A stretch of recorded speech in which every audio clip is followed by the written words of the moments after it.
Auzubillahiminasyaitonirrajim. Surah Az-Zumar mulai ayat 51.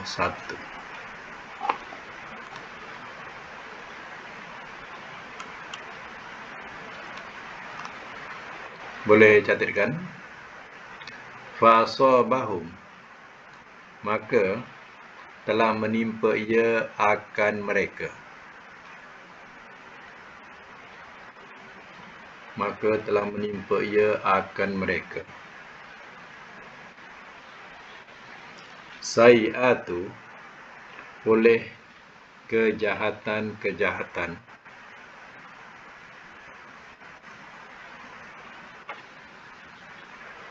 Ma akan apa yang kasabu telah mengusahakan mereka.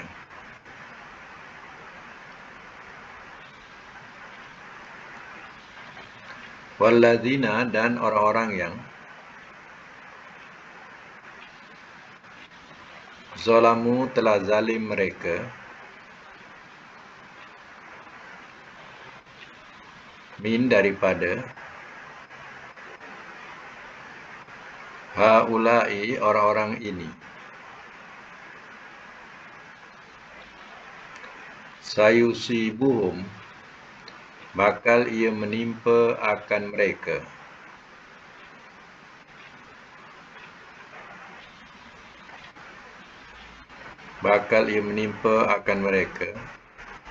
sayi'atu oleh kejahatan-kejahatan. Ma akan apa yang kasabu telah mengusahakan mereka.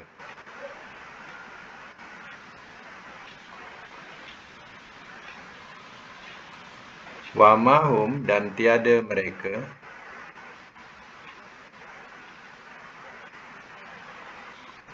bimu'jizin, orang-orang yang melemahkan.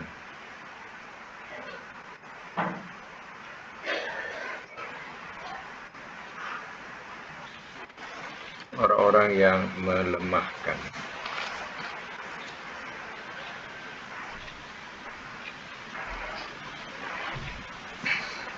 Ayat 52. Awalam, dan adakah tidak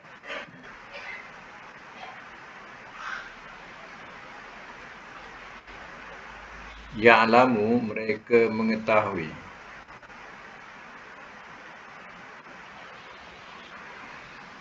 annallaha, bahwasanya Allah,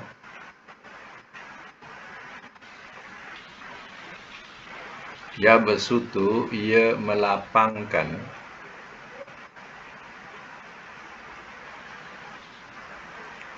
ar-rizqa, akan rezeki,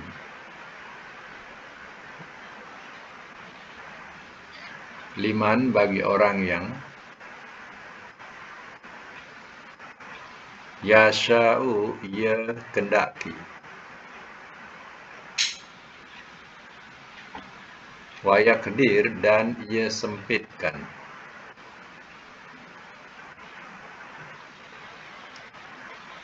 Inna, bahwasanya, fi zalika, pada itu, la ayat, sungguh jadi tanda-tanda,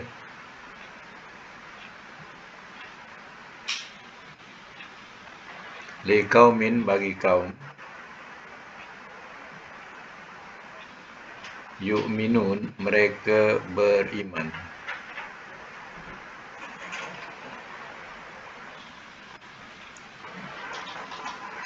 Biasa semula ayat 51. Fasabahum sayi'atu ma kasabu, maka telah menimpa ia akan mereka oleh kejahatan-kejahatan apa yang telah mengusahakan mereka. Wallazina, dan orang-orang yang zalamu telah zalim mereka, min haulai, daripada orang-orang ini. Saya ulang, min haula'i, daripada orang-orang ini. Maksudnya, orang-orang yang zalim daripada orang-orang ini mengikut tafsir ialah orang Quraisy yang kafir, iaitu dianggap sebagai yang zalim. Apa sebab? Ya, sebab mereka menolak kerasulan Nabi SAW. Sayusibuhum sayi'atu ma kasabu, bakal ia menimpa akan mereka oleh kejahatan-kejahatan apa yang telah mengusahakan mereka. Wa ma hum bimu'jizin, dan tiada mereka orang-orang yang melemahkan.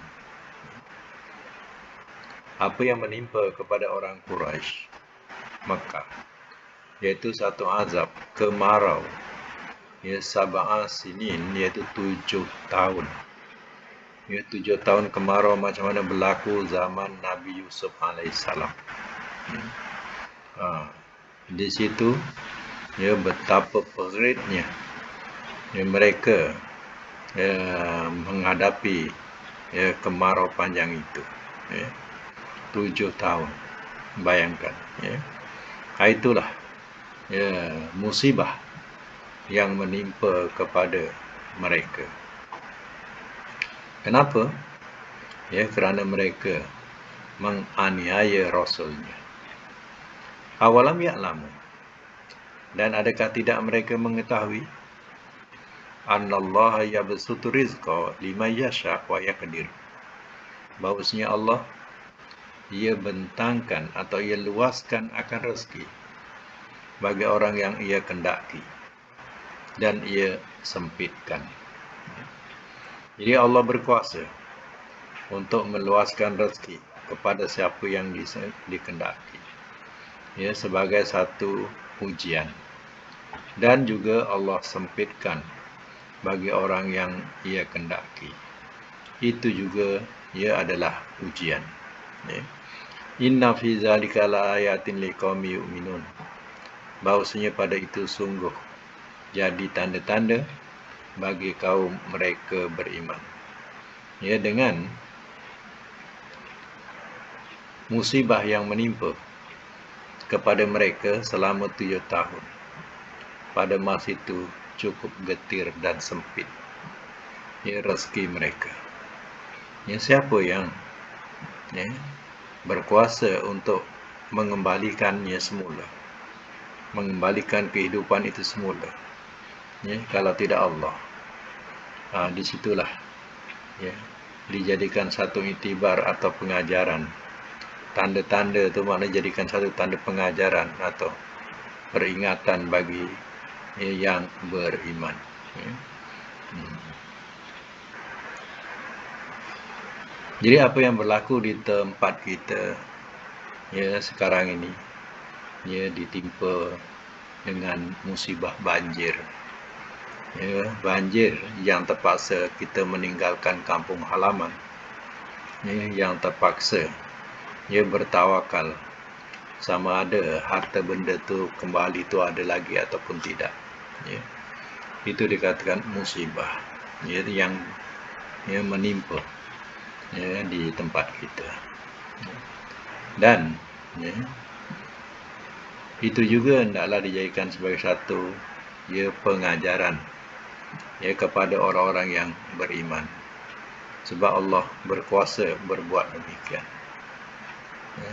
Kalau seandainya banjir itu berterusan, tidak ada hentinya, ya, apa akan jadi kepada, ya, negara kita? Ya, sudah tentu akan lumpuh.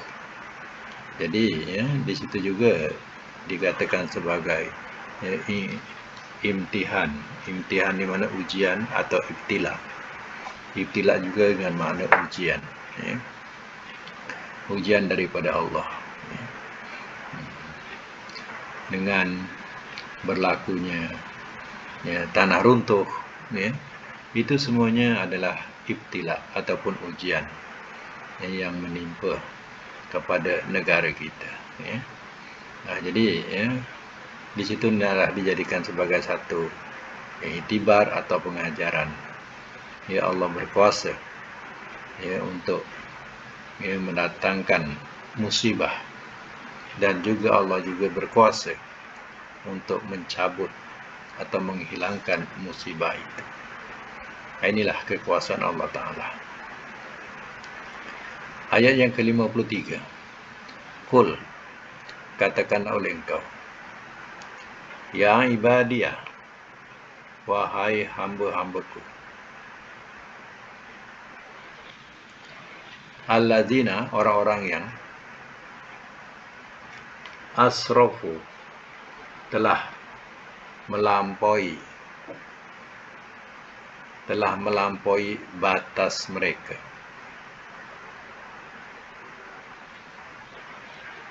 ala, atas, anfusihim, diri mereka, la taqnatu, jangan kamu putus harap,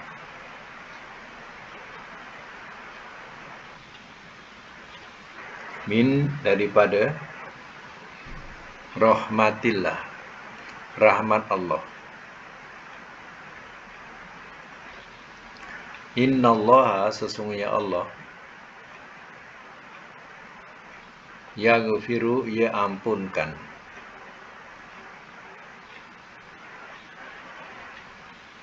az-zunuba, akan dosa-dosa, jami'an, semuanya. Innahu, sesungguhnya dia, huwa, dialah, al-ghafur, yang maha pengampun, ar-rahim, lagi maha penyayang.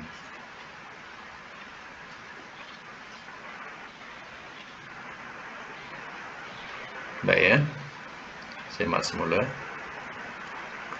Qul, katakanlah oleh engkau ya Muhammad, yang ibadiyallazi, wahai hamba-hambaku, orang-orang yang telah melampaui batas mereka, ala anfusihim, atas diri-diri mereka, la taqnatu min rahmatillah, jangan kamu putus harap daripada rahmat Allah. Innallaha yaghfiru dzunuba jami'ah, sesungguhnya Allah yang ampunkan akan dosa-dosa semuanya. Innahu wal ghafurur rahim, sesungguhnya dia maha pengampun, lagi maha penyayang ya. Baik, dalam ayat ini para ulama mengambil pengajaran daripada ayat ini, bahawa inilah satu ayat yang memberikan berita gembira buat mereka yang terjerumus dalam dosa-dosa.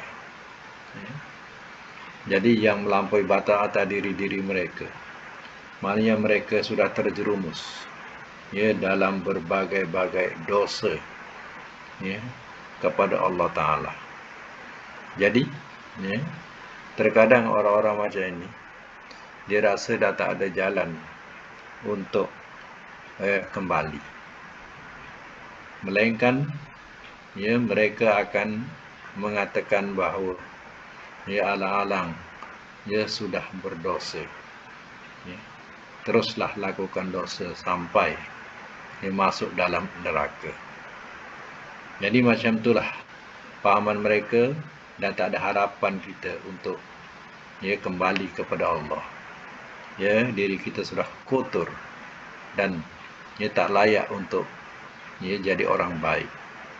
Jadi mereka berputus asa, dan terkadang di antara mereka sanggup untuk membunuh diri. Macam itulah diterangkan. Jadi ayat ini telah memberi satu berita kegembiraan yang menyenangkan hati kepada mereka yang sudah jauh terperosok dalam lembah atau kancah hal-hal yang membawa kepada kedurhakaan kepada Allah. Ini dikatakan di sini, wahai hamba-hambaku, orang-orang yang telah melampaui batas mereka atas diri-diri mereka, jangan kamu putus harap daripada rahmat Allah. Sesungguhnya Allah ia mengampunkan akan dosa-dosa semuanya. Innahu wal ghafurur rahim. Sesungguhnya dia maha pengampun lagi maha penyayang. Jadi syaratnya, ada peluang lagi. Hendaklah bertaubat kepada Allah. Jangan sampai kena tangkap, dihukum mati. Pada masa itu baru nak bertaubat. Tak ada artinya. Jadi sebelum ditangkap atau tidak diketahui, maka mintalah ampun kepada Allah. Semoga Allah Ta'ala akan mengampuni dosa-dosanya semuanya. Sebab Allah bersifat ghafur, maha pengampun lagi maha penyayang. Dalam ayat lain diterangkan bahawa, dalam hadis diterangkan bahawa sekiranya anak Adam itu datang kepada Allah Ta'ala dengan membawa kesalahan sebesar bumi sekalipun, kemudian dia datang kepadaku, la tusyriku bi syai'an, dan tidak ia mempersekutukan, tidak mempersekutukan Allah dengan sesuatu. Kata Allah, la ataituka bi qurabiha maghfirah. Nescaya aku datang dengan memberikan keampunan. Jadi syaratnya, jangan sekutukan Allah. Sebab mempersekutukan Allah itu adalah dosa yang sukar untuk mendapat keampunan Allah. Dosa-dosa lain, kembalilah kepada Allah dan bertaubatlah kepada Allah. InsyaAllah Allah akan mengampunkan dosa-dosa itu. Selain daripada dosa syirik. Allah itu maha pengampun lagi maha penyayang. Kenapa Nabi SAW menceritakan tentang seorang Bani Israel yang telah membunuh 99 nyawa, dan dia lepas itu baru dia teringat untuk bertaubat kepada Allah kerana banyaknya dosa yang dia telah lakukan. Kemudian dia jumpa seorang alim, dia mohon untuk ajarkan macam mana dia nak kembali, nak taubat kepada Allah. Tapi ditanya, apa dosa kamu? Maka abid ini atau seorang hamba ni, daripada kalangan Bani Israel, saya telah berdosa banyak. Saya telah membunuh 99 nyawa. Maka orang alim ini kata, sukarlah Tuhan nak mengampuni engkau kerana terlampau banyak dosa yang kau telah lakukan. Lalu dibunuh orang alim ni untuk genapkan jadi 100. Tapi tidak putus asa juga. Dia terus mencari jalan untuk macam mana dia nak taubat, nak kembali kepada Tuhan. Dia tak senang dengan orang alim tadi yang dia mengatakan tak ada harapan untuk dia. Sakit hati dia. Itu dia bunuh. Lalu dia jumpa dengan orang alim lagi. Dan orang alim ini lebih berpengalaman. Bila dia tanya tentang dosa, tak mengapa. Banyak mana dosa kamu kalau kamu benar-benar kembali kepada Allah. Allah itu maha pengampun lagi maha penyayang. Ada harapan. Seronok dia dengar. Bagus orang alim ni. Dia memberi harapan kepadaku. Ya. Ya. Tetapi dibagi syarat. Ya. Syaratnya engkau pergi ke apa ni, perkampungan seberang. Mana tak boleh di sini. Ke perkampungan seberang sana kau jumpa ada sahabat aku. Dia di sana kau sampaikan assalamku kepadanya dan engkau kembalilah atau bertaubatlah di sana. Dia akan memberikan tunjuk jalan yang betul, yang benar. Maka pergilah si Abid ini ataupun lelaki ini atau hamba ni pergilah ke sana. Dituju. Belum sampai tempat tu, ajal pun sampai. Itu dikatakan malaikat malaikat yang dikatakan menulis kebaikan dengan malaikat yang menulis kejahatan. Atau dikatakan malaikat rahmat, malaikat azab. Macam itulah. Bertelagah. Satu kata, dia belum bertaubat lagi. Jadi dia tergolong sebagai su'ul khatimah, seburuk-buruk kesudahan. Oh tak, dia dah nak bertaubat. Tentulah dia menuju kepada husnul khatimah. Jadi malaikat ni pun tak dapat nak selesaikan masalah tu. Dia bertanya dengan Allah. Lalu Allah pun memberi tahu kepada malaikat, ukur ke mana yang paling dekat dengan rahmatku. Lalu diukurlah oleh Allah, oleh malaikat tadi. Rupanya dia dah dekat dengan tuan guru yang nak dijumpai untuk bertaubat tadi. Jadi itu dikatakan dekat dengan rahmatku. Jadi artinya orang itu tergolong di sisi Allah orang yang sudah diterima taubatnya. Sebab dia memang menuju kepada rahmat Allah. Tengok, 100 jiwa dia sudah bunuh. Tetapi Allah golongkan dia sebagai orang yang mendapat maghfirah di sisi Allah. Walaupun malaikat tak dapat memberi keputusan, tapi Allah telah memberi keputusannya. Jadi dia tergolong dalam rahmat Allah. Tengok, inilah sifat Allah, Maha Pengampun lagi Maha Penyayang. Sebab itu kita jadi orang ni jangan terlampau sempit kita punya pemahaman. Seperti orang alim yang pertama tadi, terlampau sempit cara memberi fatwa, sehingga orang yang kaki bunuh terus bunuh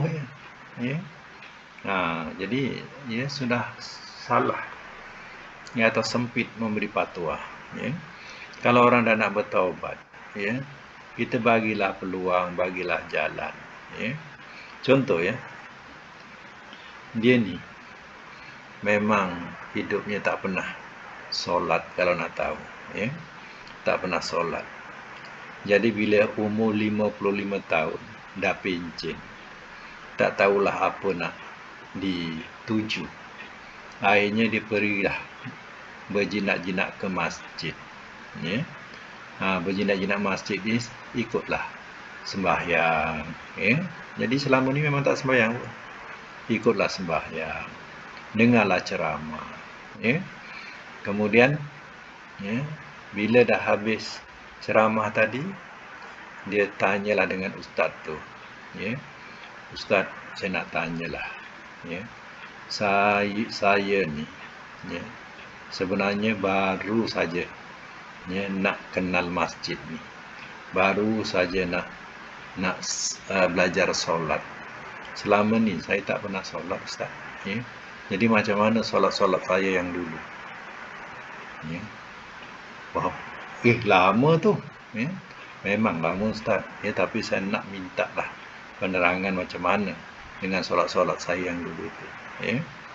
Kata ustaz ni, engkau ni wajib qada. Jadi tiap solat lepas tu engkau solat qada. Solat fardu, solat qada. Jadi si lelaki Lelaki ni bila balik, ya, dia tengok, berapa puluh tahun saya nak buat macam ni, ya. 55 tahun, tolak 15 tahun akil balik, ya. Tengok dah berapa tahun, ya. Kurang-kurang 40 tahun, ya, dia kena buat qada. Berat ni, ya. Langsunglah, ya, lelaki ni pun tinggalkan pergi masjid, ya. Dia tinggalkan pergi masjid, dia tak nak pergi masjid lagi, ya. Dan dia pun tak nak solat dah, macam asalnya lagi. Macam asal tak nak solat, macam itulah dia tak solat lagi. Dia bila fikirkan, dia banyaknya hutang nak dibayar. Siapa salah sekarang? Salah ni ustaz itulah yang memberi fatwa sempit, ya. Memberi fatwa sempit. Kalau dia jumpa saya, lapang sikit agaknya, ya. Dia tak jumpa saya, ya. Jadi ceritanya, ya, dia terus tinggalkan solat tu. Kerana apa? Dia rasa berat, nak bayar hutang terlampau banyak, langsung batal solat. Jadi kalau kita lah, ya, jumpa orang-orang macam ni, memang dia rasa berdosa, rasa bersalah, tak apalah. Engkau sekarang dah sedar, ya, sedang kau buatlah. Engkau solatlah sekarang ni. Yang dulu-dulu tu kau minta ampunlah dengan Allah. Kita cakap macam tu, ya. Yang dulu-dulu yang sudah-sudah tu sudahlah engkau minta ampun dengan Allah. Sekarang kau dah baru ingat, baru sedar, kau dah taubat. Yang kau buatlah semasa engkau sedar ni. InsyaAllah, ya, Allah akan menerima amal kamu dan menerima taubat kamu. Seronok tak kalau dia dengar macam tu? Ya? Tentulah seronok. Ya? Ini adalah orang dah tengah nazak dibebankan lagi, ya, dengan pikulan yang berat, ya, langsunglah dia gibap, ya. Ni kena faham ni, ya. Kita nak memberi. Galakkan. Patut kita bagi dia galakkan. Dia tengah nak seronok, ya, nak seronok beribadat. Kita bagilah dia galakkan. Ini tak, ya, menyempitkan lagi, memberatkan lagi, gibap terus, ya, orang-orang macam ni, ya. Kalau seandainya tak betul, ya, boleh bunuh diri dah, ya. Macam tu. Jadi salah kita, ya. Kalau kita, ya, memberi galakkan pada dia, semangat kat dia, mungkin daripada cakap kita tadi, ya, dia jadi orang yang lebih baik daripada orang lain.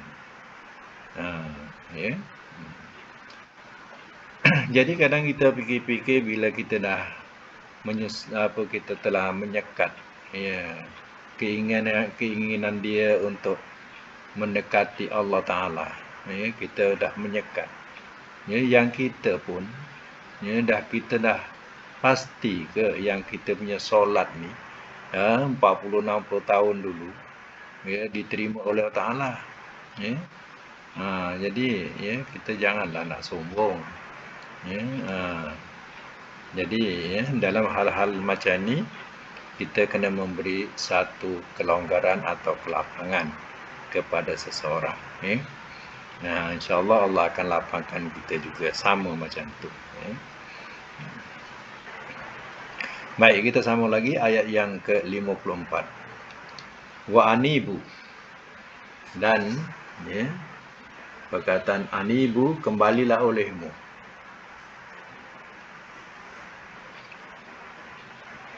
Anibu tu daripada taubat tadi jugalah, ya. Taubat tu makna kembali, ya. Jadi anibu ni, ya, daripada perkataan taubat. Jadi kembali, dan kembalilah olehmu ila rabbikum, kepada Tuhan kamu, wa aslimu, dan berserah dirilah olehmu,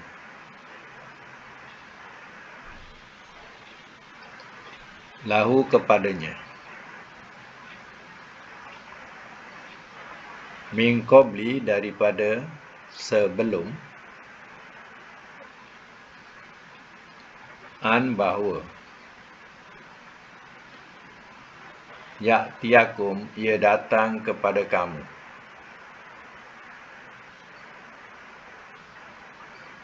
Al-azabu oleh azab.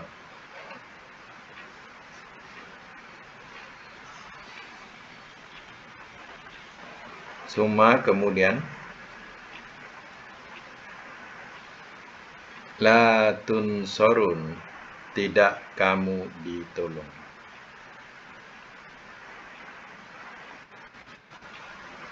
Tidak kamu ditolong.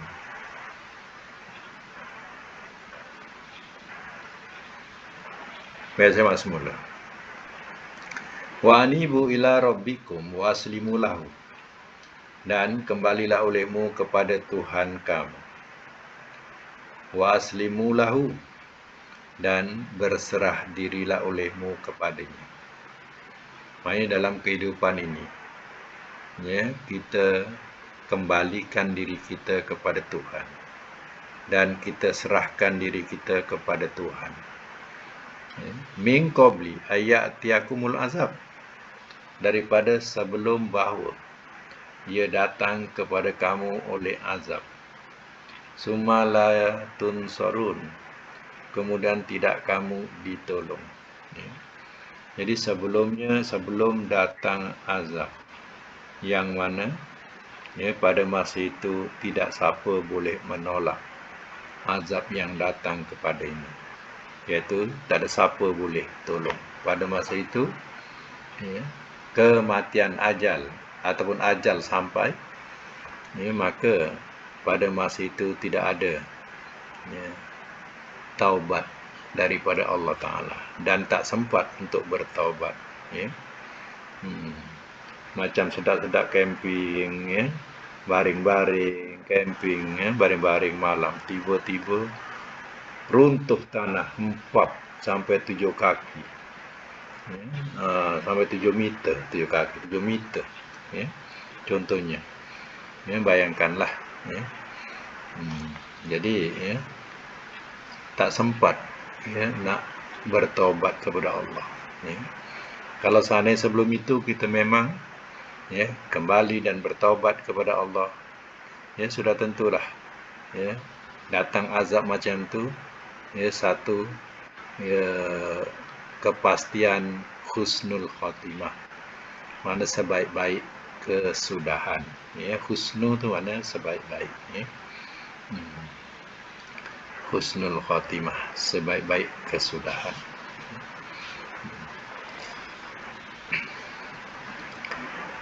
Ada perkara-perkara kadang yang boleh dijadikan sebagai iktibar, seperti contoh ada satu video yang dapat daripada mana, Morocco ke mana.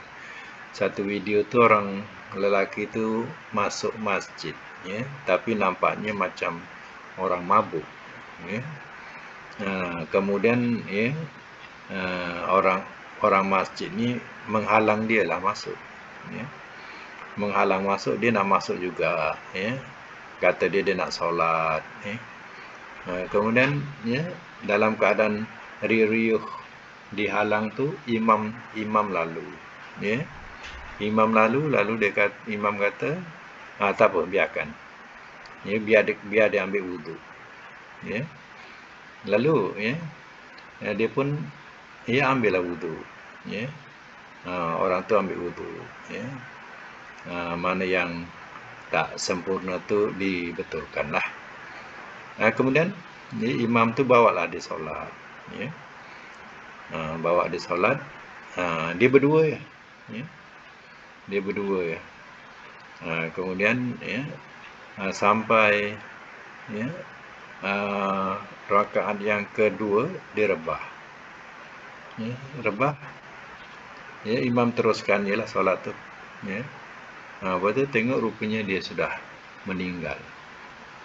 Jadi bayangkan, dia meninggal dalam keadaan dia solat. Itu kan bukankah dalam keadaan dia kembali kepada Tuhan. Tuhan ambil.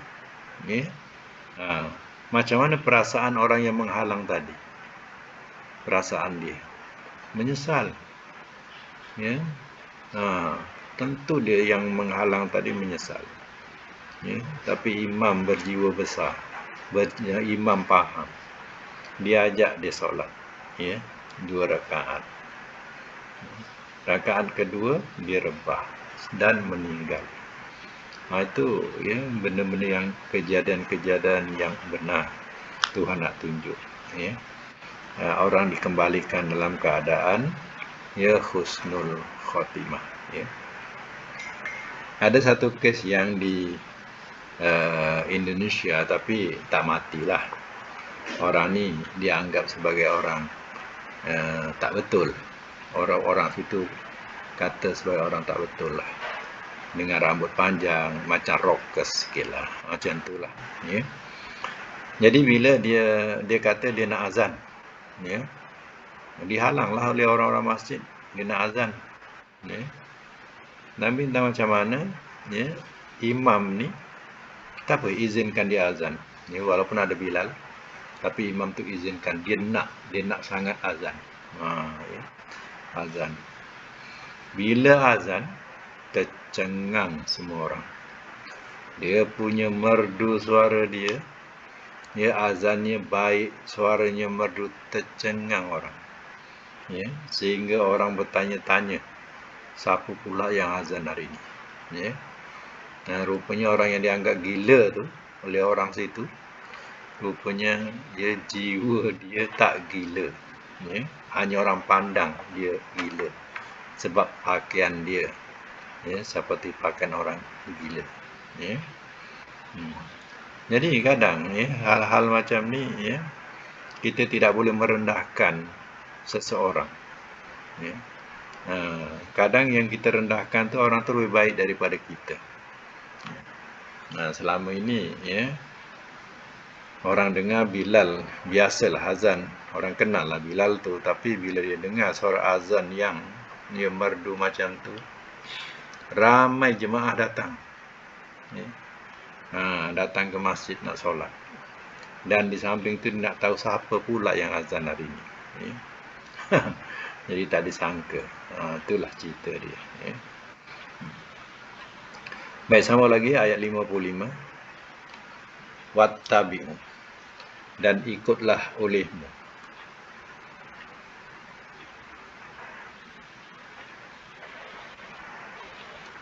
Dan ikutlah olehmu. Ahsana, sebaik-baik.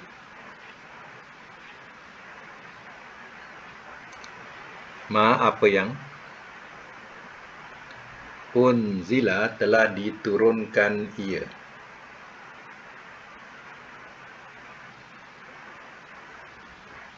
Ilaikum, kepada kamu. Min rabbikum, daripada Tuhan kamu. Min qabli, daripada sebelum. An, bahawa. Ya'tiakum, ia datang kepada kamu.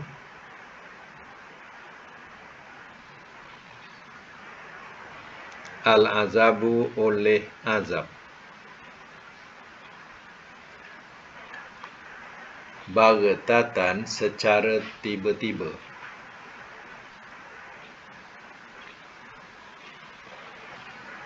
Wa antum, walhal kamu. La tash'urun, tidak kamu sedar.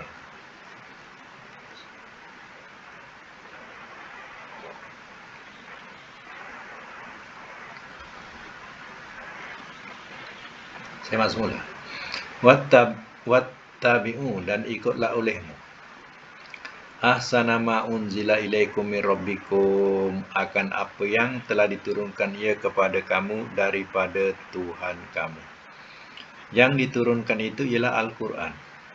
Jadi ikutilah dengan sebaik-baiknya. Ya, Quran yang telah diturunkan oleh Allah kepada kamu. Min qabli ayatiakumul azab, daripada sebelum bahawa ia datang kepada kamu oleh azab, baghtatan, secara tiba-tiba. Wa antum la tash'urun, walhal kamu tidak kamu sedar. Jadi kedatangan azab ini terkadang kita tidak sedar. Ya. Baru tadi ya, dekat UiTM, dekat Kuala Pilah, ya, Kuala Pilah. Umur baru 38 tahun, ya. Dia rasa macam dada dia sakit, ya. Dia turun kejap lah. Turun rupanya dia masuk dalam kereta. Lepas tu masuk dalam kereta, si kawan ni kat atas tu menunggu. Dia kata dia nak tolong buat kerja, tapi tak naik-naik. Lalu telefon tak jawab pula, ya. Bila dia turun, tengok kereta terbuka tingkap sikit, ya. Aircon tak pasang, ya. Enjin tak pasang, ya. Dengan keadaan panas, ya. Bila panas, ya. Di KL banyak hujan, sini bila panas, ya. Jadi dengan keadaan panas tu, ya. Jadi datanglah kawan yang sama kerja ni. Dia cakap lah, engkau ni buat tidur pula kat sini lah, itu macam-macam lah, macam biasa-biasa dia borak lah, ya. Rupanya dah tak menyaut lagi, meninggal, ya. Biasanya orang meninggal tu kadang-kadang pasang aircon kereta, ya, terlelap, pasang aircon kereta terus lelap, ya.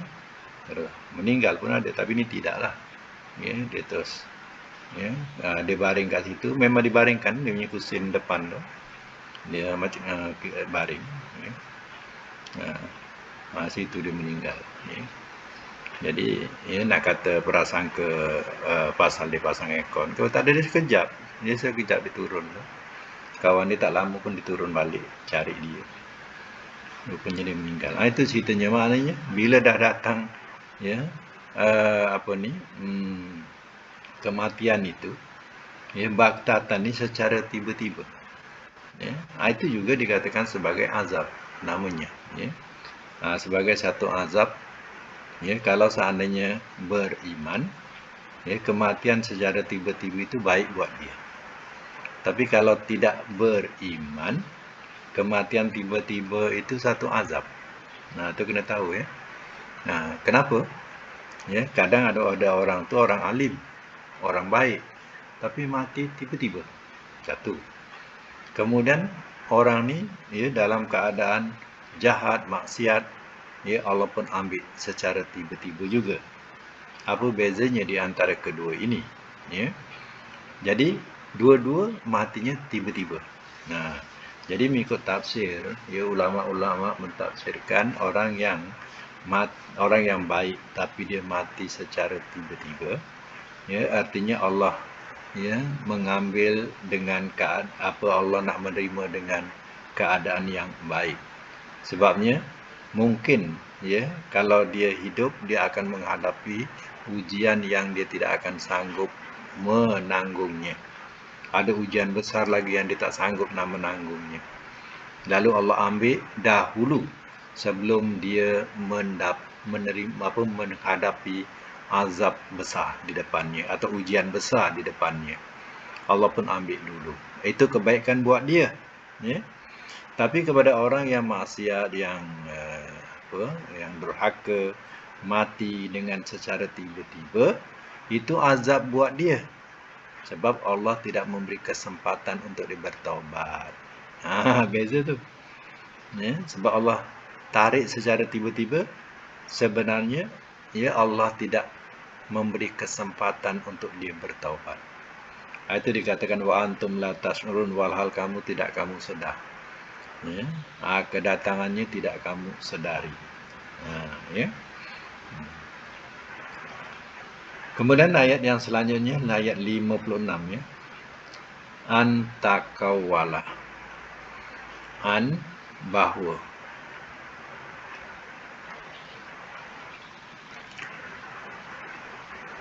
takawala, ia mengatakan.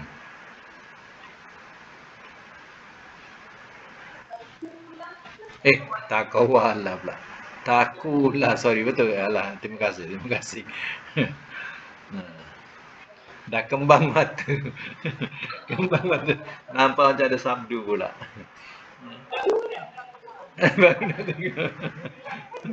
Itulah. Antakulah, ya, bahawa ia mengatakan. Nafsun oleh satu diri.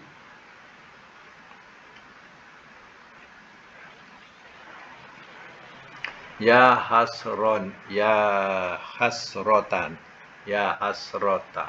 Ya. Hai duka citanya aku. Hai duka citanya aku. Ala atas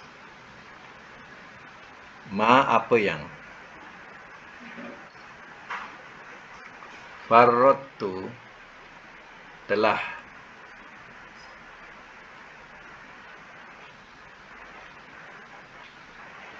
Farrotu ini nak menyesuaikan makna.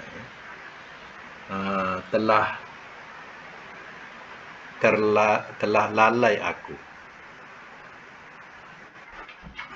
Telah lalai aku.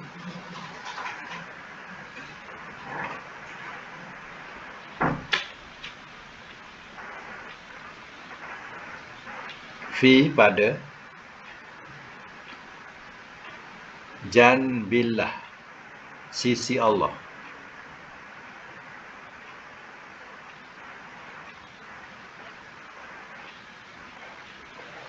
Wa in kuntu dan bahawasanya wa indu dan bahawasanya kuntu adalah aku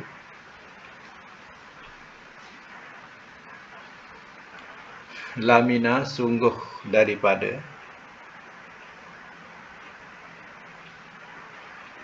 as-sahirin orang-orang yang memperolok-olokkan.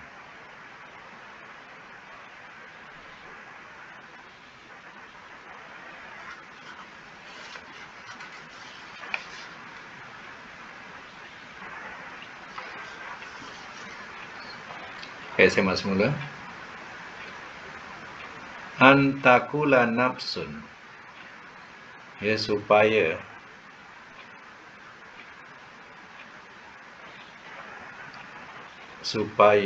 atau bahawa, an tu boleh supaya atau bahawa, ya. Bahawa takula ia berkata,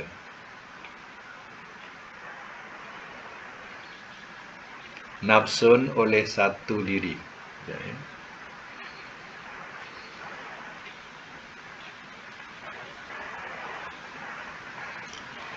Makna macam tak kena, ya. Nanti kejap saya nak betulkan dia punya kedudukan apa yang dimaksudkan di sini. Antakula nafsun ya hasrota, bahawa ia berkata oleh satu diri, hai, ya, duka citanya aku. Oh, di sini ada satu takdir yang kita boleh letak begini. Apa? Antakulu tu, lepas an tu, bahawa tidak. Ya. Lepas an tu, antakula, an bahawa, kemudian la tu takdir tidak di situ. Bahawa tidak tu dalam bracket. Itu yang dimaksudkan, ya. Ditakdirkan ada perkataan tidak di situ, tapi tak diletak. Sebab itu nak dipahami tadi tak berapa kena, ya. Antakula nafsun ya hasrota. Jadi barulah nampak, ya, bahawa tidak ia berkata oleh satu diri, hai duka citanya aku. Maksudnya supaya seseorang itu, ya, besok di akhirat, ya, dia tidak mengatakan duka citanya aku ala ma faratu, atas apa yang telah lalai aku fi janbillah pada sisi Allah.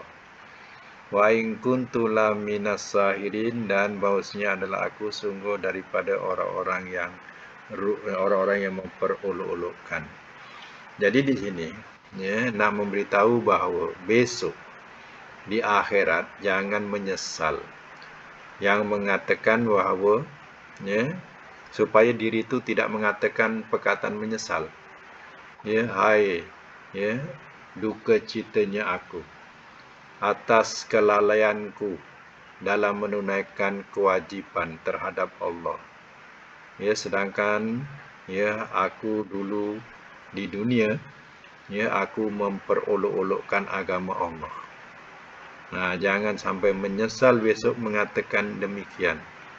Ya, sebab itu Allah memberikan peringatan supaya diri itu mana supaya seseorang besok di akhirat jangan sampai menyesal mengatakan, ya, hai duka citanya aku, hai menyesalnya aku, ya, atas kelalaian aku dulu kat dunia. Aku tidak menunaikan kewajipan terhadap Allah, ya. Dan aku pula, ya, di dunia dulu, ya, memperolok-olokkan agama Allah. Jangan sampai besok di akhirat menyesal cakap macam tu. Sebab apa? Ya, sebab Allah dah memberitahu, dah menerangkan, dan bukan hanya Rasul, tetapi didatangkan kitabnya, ya, kitabnya sekali sebagai pimpinan. Ya, supaya di akhirat besok jangan sampai hamba-hamba Allah menyesal. Ya, sampai mengatakan, ada setengah mengatakan, ya, belum sampai seru. Ya, ada yang menyesal katanya, wahai Allah, kenapa engkau tak turunkan Rasul kepadaku? Ada yang menyesal katanya, ya Allah, kenapa engkau tak bagi tahu adanya hari kiamat ini? Jadi, hal-hal itu supaya tidak timbul lagi. Sebab itu Allah sudah terangkan dalam kitabnya. Walaupun Rasul dah wafat, ya, tetapi kitabnya masih utuh, masih suci lagi. Maknanya, ya, belum dikuturi lagi, ya, kitab Al-Quran ini. Ya. Memang adalah kitab-kitab Quran yang direka-reka, tapi Quran yang masih bersih, masih asli lagi, ya, tak hilang, masih ada lagi. Jadi yang kita pakai pun Quran-Quran yang masih utuh lagi. Ya. Itu kelebihan Al-Quran. Kerana apa? Dah terlampau banyak dicetak dan ramai yang hafal, menyebabkan Al-Quran ini terpelihara. Ya. Berbeza dengan kitab Taurat dan Injil. Ya, mereka sendiri pun dah tak yakin, ya, dengan kesahihan kitab mereka. Yang mana satu ni, kalau Injil ada 13, yang mana satu yang betul ni? Mereka pun terfikir juga, ya, di kalangan-kalangan ahli fikir. Ya, yang mana satu yang betul ni? Ya. Nah, ada 13 kitab. Ya, mana satu yang betul, yang asli? Dah tak dapat diketahui dah. Ya. Kita, ke negara mana pun kita pergi, ya, Quran tetap yang aslinya masih ada lagi 114 surah. Ya, ada 30 juz. Ya. Dimulai dengan Al-Fatihah, disudahi dengan Qul A'udzu bin Nas. Ya. Masih utuh lagi. Ya. Walaupun yang memegang Quran tadi berbagai-bagai kepahaman amalnya, tapi Qurannya masih utuh lagi. Itu kelebihan Islam. Ya. Baik, sekadar itu dulu untuk hari ini. Mudah-mudahan kita dapat manfaat daripada pelajaran tadi. InsyaAllah kita akan sambung lagi. Ya. Jadi masa tu kadang tak tentulah, yang saya bagi tahulah kadang, yang nak tentukan malam. Selasa, mana yang lapang kadang. Bila nak kata apa, tak lapang pula. Jadi saya bagilah masa yang lapang. Kalau masing-masing lapang, kita dapatlah sambung belajar. Okey, insyaAllah. Sadaqallahul azim wa sadaqa rasulul karim. Wa nahnu ala zalika minasyahidin.